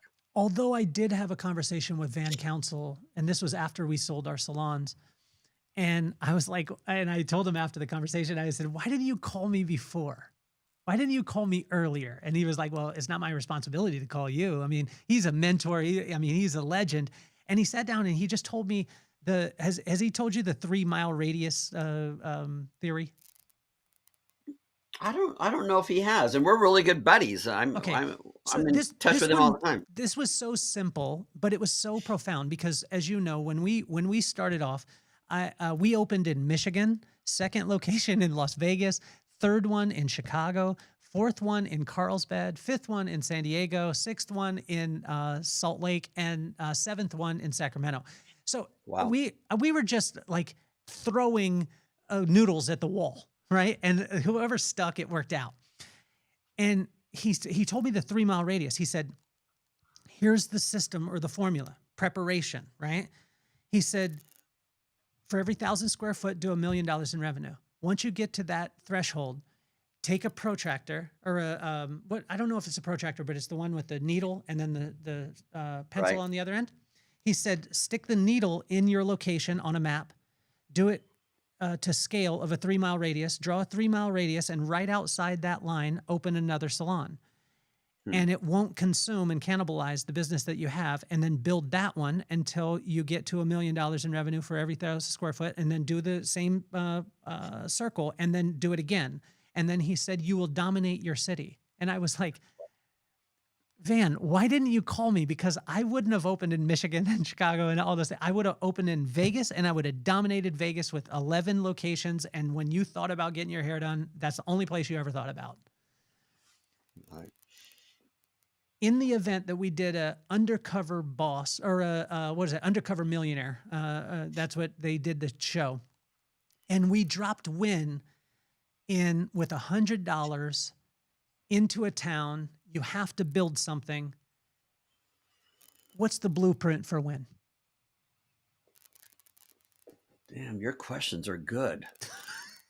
Did you prepare for that one? Can you check on page 13? It's like, no, my gosh, no, on live, they got to see my brain going, what the heck? Huh. Well, you're right that I don't regret any of that. Yeah. You know, I don't regret the upsets in business. I don't regret the times when that idea didn't work and that cost me a lot of money and I really screwed up. And my God, the HR rules that we broke. Oh my God. I have she's now not an employee. She's actually a partner in business she was one of my first employees 40 years ago when I opened up my salon. She was 19 years old when I hired her. And I used to like to take my team on vacations every single year. We would go on different trips and everything. And okay, you guys, we're going to go to Hawaii, start saving your money, right? Well, she just wouldn't save her money, right? And so get this, Kelly, I was taking money out of her paycheck without telling her and putting it into a separate account, her Hawaii account. And so we finally made the announcement, okay, everybody, buy your plane ticket. She's like, Winn, I don't have any money. I can't go. I'm like, guess what? You do. I've been stealing from your paycheck.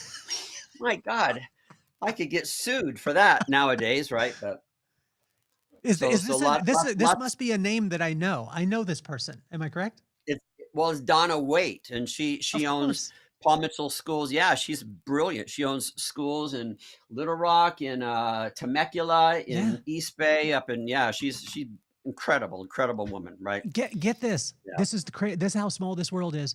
On my it's called Fun Furry Fiesta. So if you do have a dog, Winn, you can come to Fun Furry Fiesta at 4:00 in Carlsbad. I have, there's a guy, he has a dog named Moana. I just wrote a newsletter about him. He's talking and he says, oh, I know that you worked with Paul Mitchell. And he's like, my brother is friends with a woman who, is within the Paul Mitchell, organization. And he starts talking and I'm like, as he tells me the things, I'm like, I know this woman. I know who it is. But I'm just waiting for him to say. And then I said, her name is Donna, isn't it? And he said, how did you know? It's Donna. Donna is really good friends with one of my neighbors within That's the great. place. So we established that part of it, right? As we established the fact that we would not do, this is not a look back. This is not a coulda, shoulda, woulda. But I'll give you an example too, when and my wife doesn't like me asking this question to her because she's like, no, I wouldn't do it again. I would just do the same thing. Just leave me alone. Let me watch Love Island to go to bed. White noise, right? Because she knows the end. But what I keep telling her is like, I would have flipped the paradigm. So follow me for a second. I spent probably 95% of my energy inside of our company educating the hairdressers on how to be able to sell product. I would have actually, if I was to do it again, I would flip it. I would take 95% of my energy and do it on educating the client on why they needed it. So it would take the pressure off the stylist so the guest walked in prepared. And when they walked in prepared, they would ask for the things that the hairdresser just would be able to deliver, and it would make their life so easy. And how would I do this, Winn? I would do it through the power of podcasting. I would do it through the power of a newsletter, and I would do it through the power of social media. So they would hear me, they would see me, and they would listen to me. And then I would create the universe around them. That does make sense? So that's, for me, Absolutely.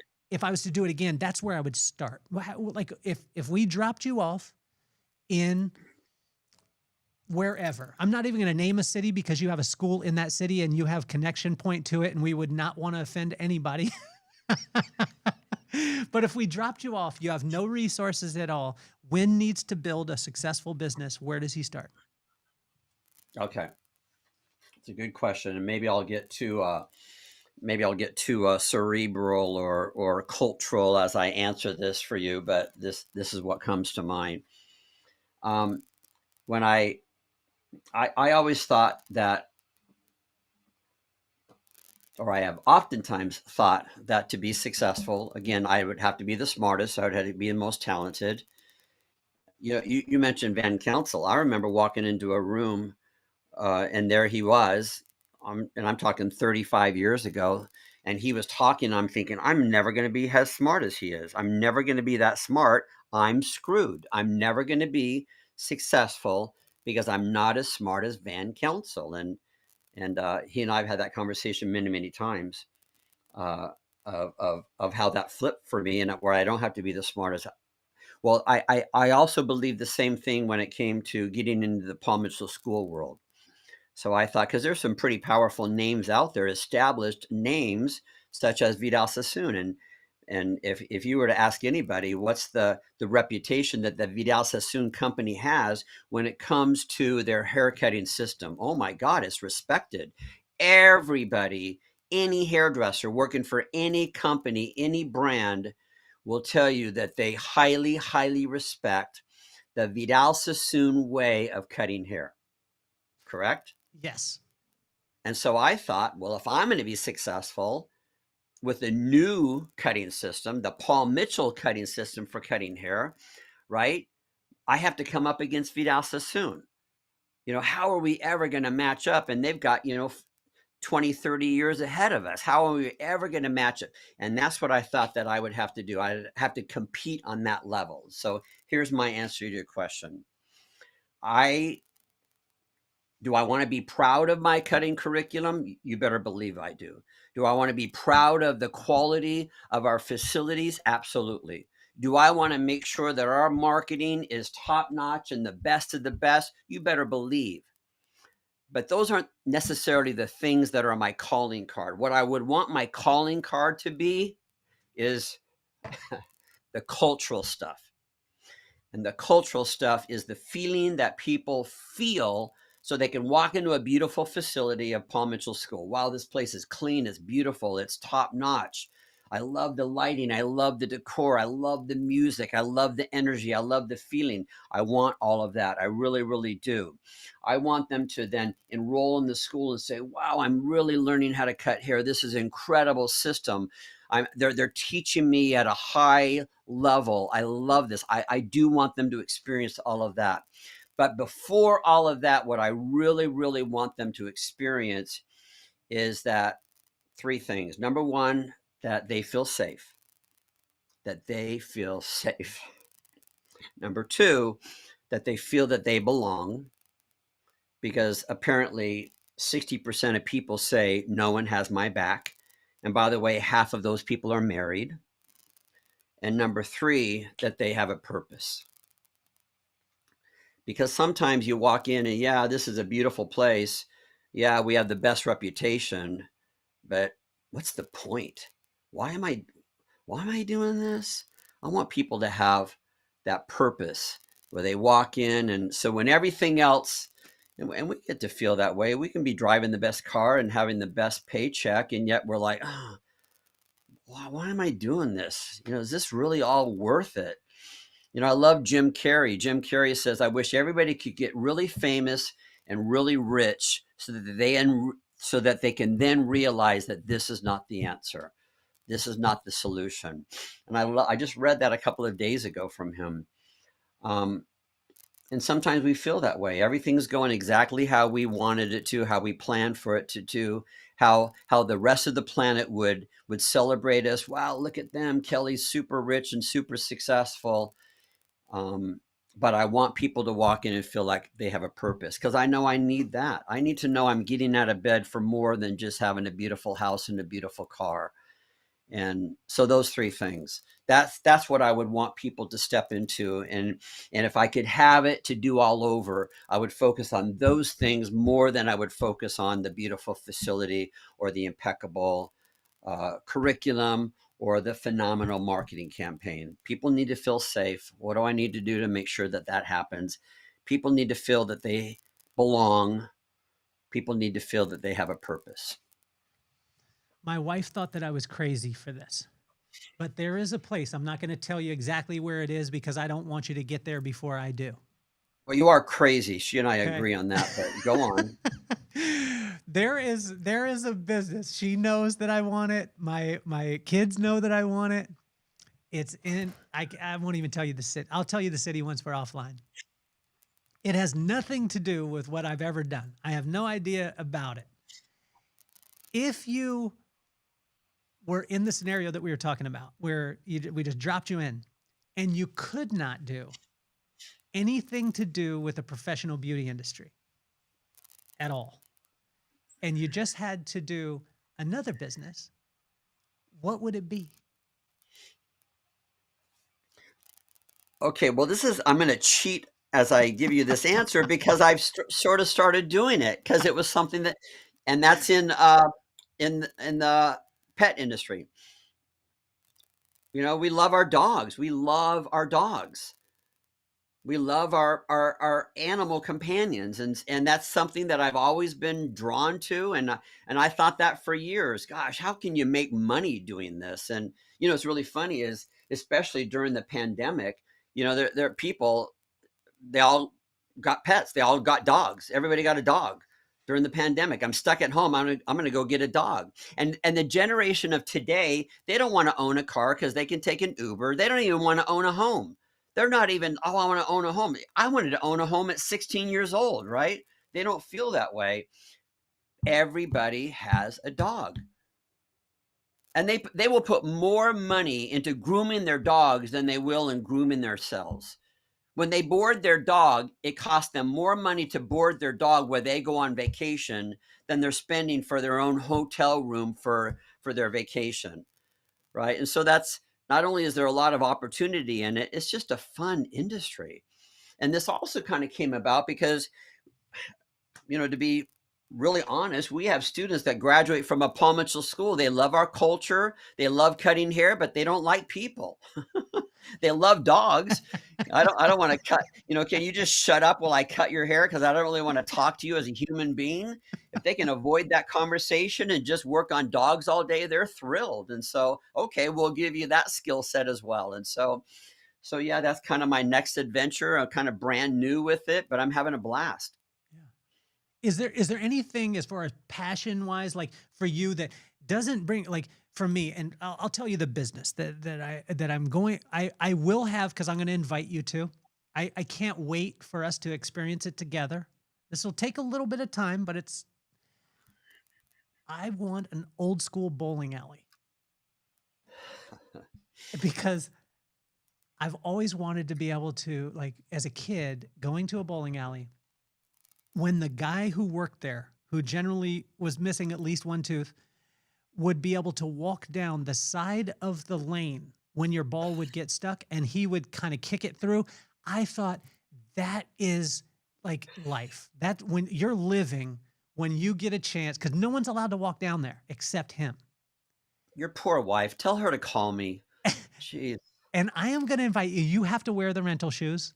You can't bring your Okay. own. I know you, and I know what you're going to bring. You're going to have your own bowling shirt. It's going to be fitted to you, all those muscles. I'm saying you got to wear the Velcro strap shoes.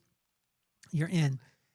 If there was just a silly passion and you had to, like you're forced into it, what would be the business that you would do, that you would apply that culture to? An omelet store where all we make are omelets. And I've already got the recipe for the first one. It's the only thing that I know how to cook.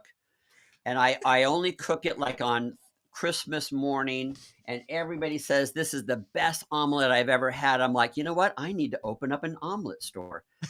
I know it's not going to make any money, but man, omelets. I love omelets.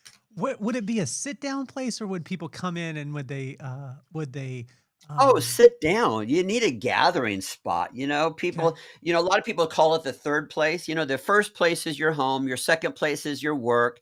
People love a third place. I love creating a third place where people just want to hang out. Right? And which was why maybe we love the beauty industry, because Mm, people consider their salon or their barber shop is uh-huh. the third place, is where the community gathers at the barber shop. That's where they get the news. That's where they get the gossip. That's what they know what's finding out what everybody else is doing in the community, right? I love the idea of creating a third place for people where they're not just there to shop and then they leave. They're there to sit down, spend their money, hang out, have a conversation, enjoy the music, enjoy the environment, enjoy the interaction. I love it when I go to a diner and the waitress is all like, you know, okay, scum, what do you want today? Right? Well, they're all like, rude to me on purpose. You know what I mean? Like that's part of their shtick. I Yeah. love that. Okay, you idiot, you gonna come back tomorrow? I love all of that. Love that. So here's the $1 billion question: is would it be, because you have two different lives that you've lived? You've lived you have a Utah, like you have a connection to Utah, right? And then you have Orange County, and I don't know. I mean, now they're starting to be a little bit more, close. But I'm talking old school Utah. I'm talking old school Provo. When you were there back in the day, there's an aesthetic there, because my family's from Tooele, so I know this aesthetic. Is your omelet store going to have the aesthetic of old school Orem Provo, um, or is it going to go into the Orange County, feel? Total old school. Total old school. There's going to be people calling you and being like, Win, do you have the franchise information for the omelet store? Um, Let me ask you this, Win, because I want to respect, I want to respect your time as always.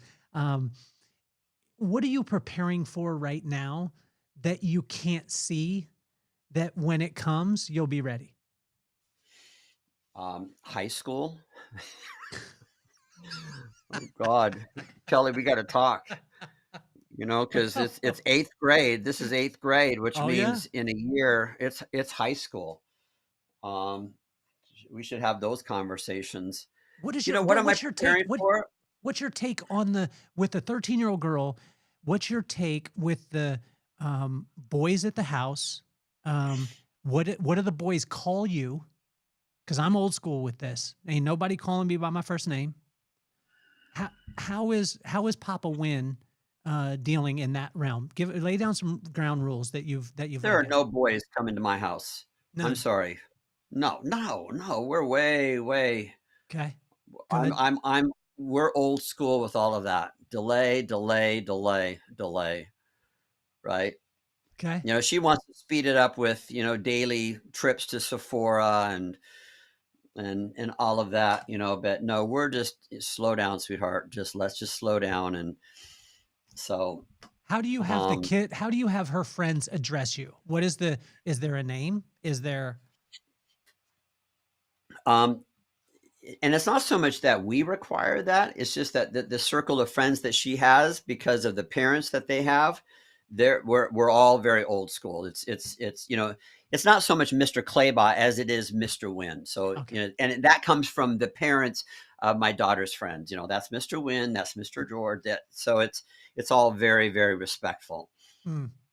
What about when we're talking about the business side of it? Because you've been through, I mean, there's been cycles. Obviously, we couldn't have predicted uh, the pandemic side and the impacts that it would have.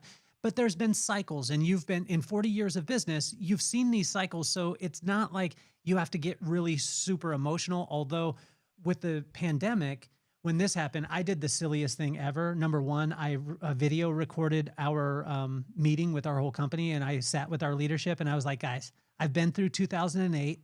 I went through what's it called, September 11th. Everything's going to be fine. It'll be like 3-4 days, and we'll be back to normal, which was the dumbest thing I could say.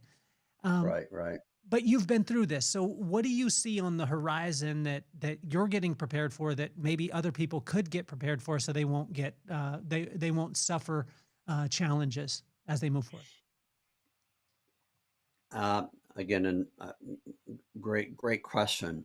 And I don't know that the answer is anything other than what we've been talking about this whole time.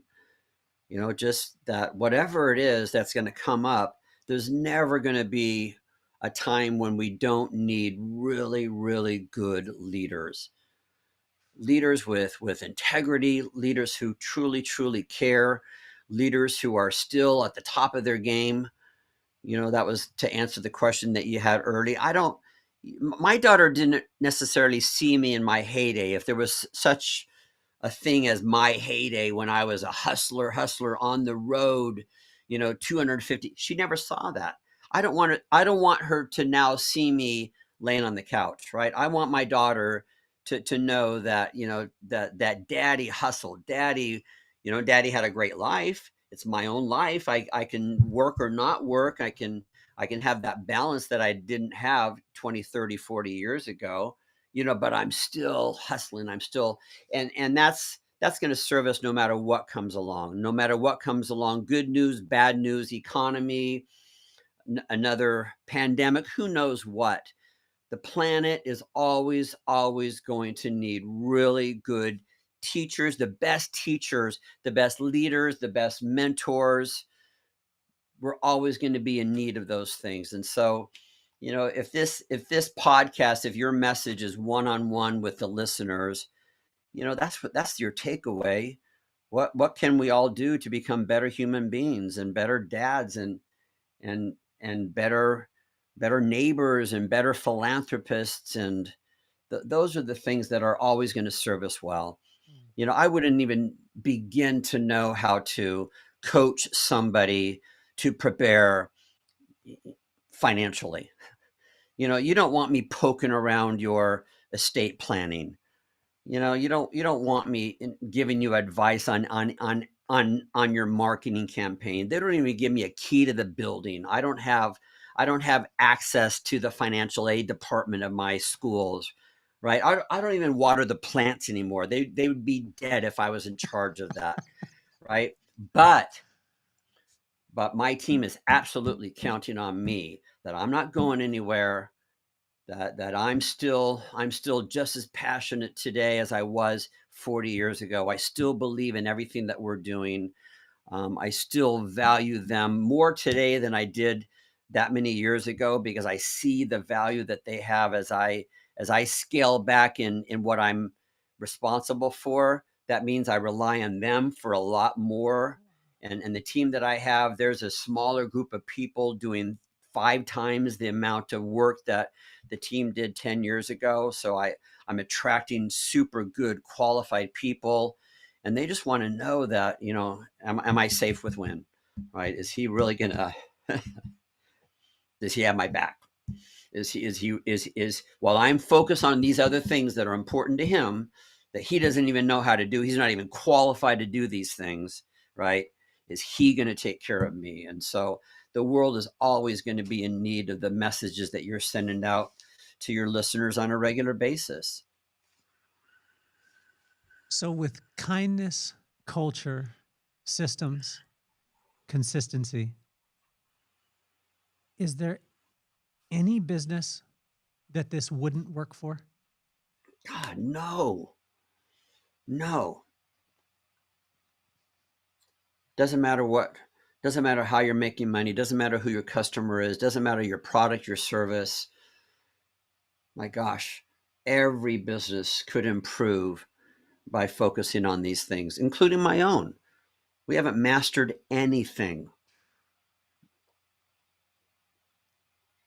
And I started the podcast because my two kids, Maddox and McKenna, Maddox 13, he's all into sports. My daughter McKenna, she's into theater and performance arts, things like that. I didn't want them to be worshiping idols. I just wanted them to be inspired by iconic people. And let me tell you this, your fingerprints are all over that, although I didn't understand it until these last 24 hours. When I started the podcast, I didn't go after hairdressers. I went after everyone else outside the professional beauty industry because I wanted to be able to bring that part in. But I learned that from you. And I realized that in the last 24 hours, which was super humbling because I thought it was my idea. Again, this was not my idea. This was something that I listened to Winn, and then I just went and applied, and I want to thank you for that. What advice would you give to Maddox and McKenna? And if you could use both their names and call yourself Uncle Winn, it would be awesome. Well, Maddox and McKenna. Beautiful names, by the way. Thank you. I'll have to thank your wife again yes, for that. Yes, we fought about him, but she won. Yeah. As she should. Yeah. Uncle Winn is a safe place. I've always considered it a compliment when somebody says, "You're such a little kid." I'm like, thank you. You know, I want to attract the attention of my students. It's more important for my students to love me and trust me than it is for my school owners. And I know that if they're listening to this, that they wouldn't be offended by that. They would celebrate that sentiment because that's what they're trying to do as well. I want young kids to feel like I matter, like I have something to contribute to their world, that I have relevance and importance for whatever it is that they're going through. And my gosh, their world, as you brought up, just changes so rapidly. You know, what they're going through and what they're exposed to and what they're expected to learn in such a short period of time. You know, we didn't have those expectations in, 13 years of training and education. So I just want to make sure that I'm a safe place for them. I want to make sure that I'm that way for my daughter. I want to make sure that I'm that way for the kids of my friends, and I want to make sure that I'm absolutely that place for my students. You brought this up on the last podcast, that even though I've got thousands and thousands of students, when they reach out to me, and they do, I personally respond every time. There's not an assistant that reads my DMs or reads my emails. I personally respond every single time. And by the way, it's not like they require a lot from me. Like sometimes I know that they're reaching out just to see if I'll respond. So it's not like they want, hours and hours of my time and it's back and forth. They just want to know, is he available? Is he approachable? And I think that's what, young kids need too. That's what your two kids need. Is mommy and daddy and Uncle Winn, are they paying attention? Right? Are they, while I veer off over here and tell them that I don't need them and I don't want them and I don't have time for them, because that's what little kids do, right? They go and they shut their door and we're standing on the other side, wait, you don't still want to play with me, right? You don't want to, right? At the end of the day, my gosh, they really do need us. And I find that with the students in our schools. I'm always amazed that at such a young age, in the young age of 19, 20 years old, when they're signing up for my schools, how much they've already experienced. And sometimes it's heartbreaking that at 19 years old, they've experienced addiction and self-harm and homelessness and abuse and all kinds of things, which maybe takes us back to that question that you had. How would I, if I was dropped into a city, and what would I be focusing on to build a new company? And that is, safe. They need to feel safe. They need to feel that they belong, and they need to feel that they have a purpose. And that's what grounds people. That's what grounds employees and team members and customers and my students in my school.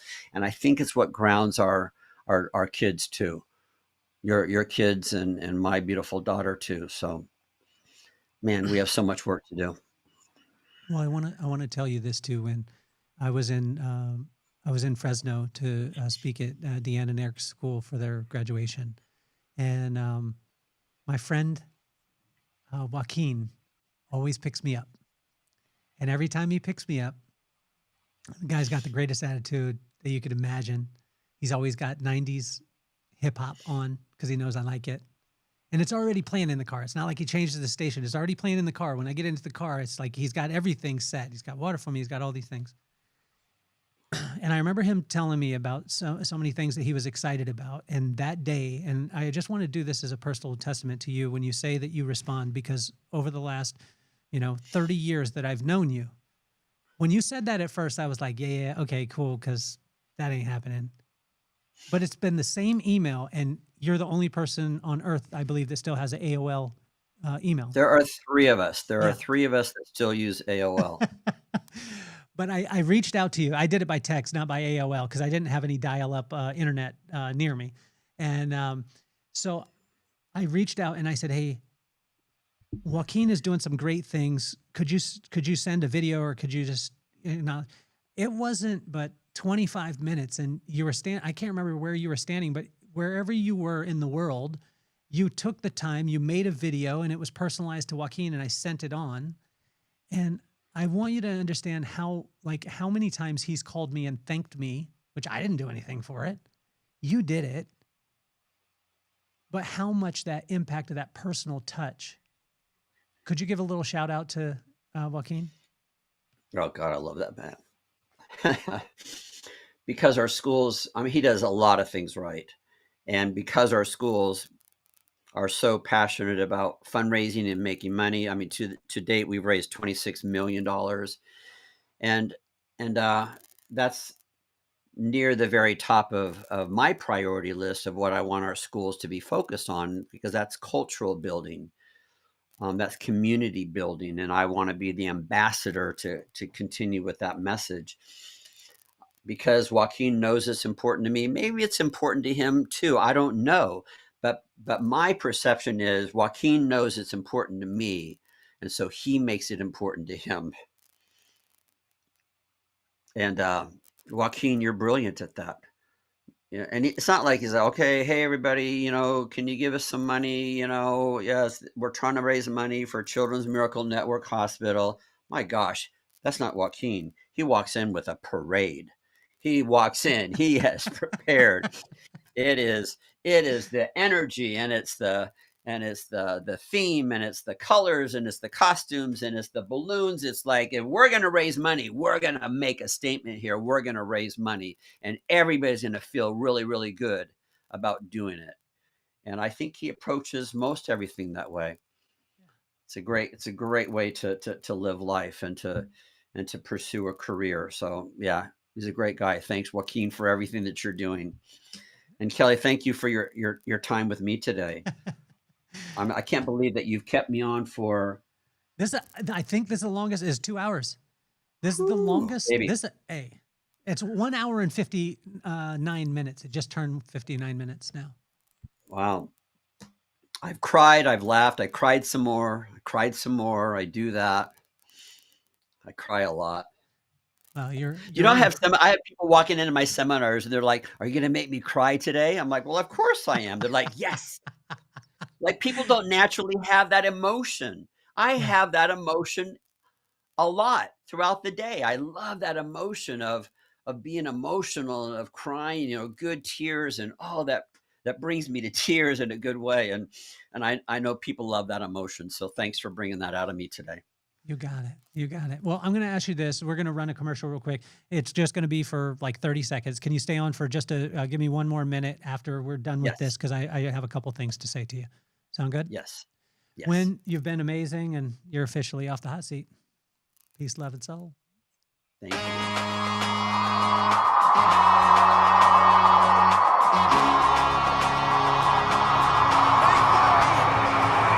Nothing more on my mind. I got to shine, so every day I grind. Work in the morning, work in the evening. We's achieving, cause we believing. It's for certain, we put the work in. We ain't stopped just because it's hurting. Right before your eyes, so it's coming to no surprise. The takeover is televised.